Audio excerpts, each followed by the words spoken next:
There's a whole lot that I don't recall specifically, but I know this. The vehicle was upside down and they were trying to get me out, and there was music playing in my head. On a snowy Christmas day in 1987, Delia Knox was in a car with her sister and brother-in-law when they were hit by a drunk driver. I was semi-conscious, then I went unconscious. And so then I woke up in the hospital. Although the others escaped with minor injuries, the crash left Delia paralyzed from the waist down. Doctors told her she would likely be confined to a wheelchair the rest of her life. From there on, I went through, like, what do I do from here now? Where do I go from here? Delia was determined to live her life. An accomplished gospel singer, she continued her work in music ministry, but her life was hard. I would continue to go and sing, and I would push myself, into the restroom or the shower, whatever, and then I would drag myself into the car and I would push myself. It was one of those things where you had to drag yourself, you had to push yourself. Delia believed God would heal her as people prayed constantly for her. But after a decade passed with no changes, she started to lose hope. I didn't like going to altar calls because every time I would go somewhere, the service would change to a healing service and somebody would try to pull me out of the chair, and I've been plopped, dropped, flopped, and flipped, and to the point where I was like, I just can't go through that anymore. While attending a Christian conference, she was captivated by one of the speakers, Bishop Levy Knox. It was so amazing because he didn't see the wheelchair, he saw beyond the wheelchair. He later became her husband and a major source of inspiration for Delia.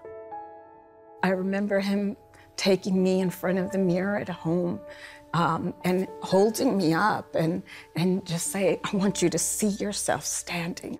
He would take me and dance with me and just, as my legs would dangle, he would take me around. And he was one that always continuously tried to put hope and faith in me as to think beyond that, even though times I was frustrated about it. By 2010, Delia had been in a wheelchair for over 22 years. In August, she and her husband attended a conference hosted by evangelist Nathan Morris. The evangelist went up and he started speaking on healing and all that. Had I known it was a healing service, I have to be honest, I would have never gone. She was at the front of the church with her husband when Pastor Morris started praying for her. Here I am confined for 22 and a half years in this wheelchair. And for the first time in the longest time, I find myself that something could possibly really be happening. I said, I'm feeling something in my legs. The power of God is all over this sister right now. She normally has no feelings, but she can feel our hands on her legs. And she's had no feelings. I had to get to the heart of it. And the heart of it was, are you willing to risk your pride and take a step of faith, even if you fall? With the assistance of her husband, Delia slowly rose. She later stumbled and sat back down, fighting to block out the doubts flooding her mind. I remember the words that he prayed were, let faith arise in this woman of God. In Hebrews 11, faith is in the present and the now. It's standing between two present terms. Now, faith is. And I sat there and a righteous indignation came in me, a righteous anger came in me. I just said to them, just worship, just worship, just worship, because I wanted to drown everything that was going out. I just worship, just right, worship, worship, worship. Then her husband and Pastor Morris helped her back on her feet. She took a few steps on her own. Then, as the congregation sang and prayed, Delia started walking around the church. Paraplegics will tell you that you can move on your hips. And so I thought, was I moving on my hips? I just started moving my knees up and down, and I started bouncing on my knees.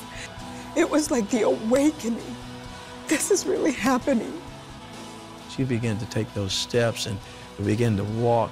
It was like the word that had already been spoken, beholding the word, hearing the word, and now the manifestation of the promises of God was being fulfilled right before our eyes.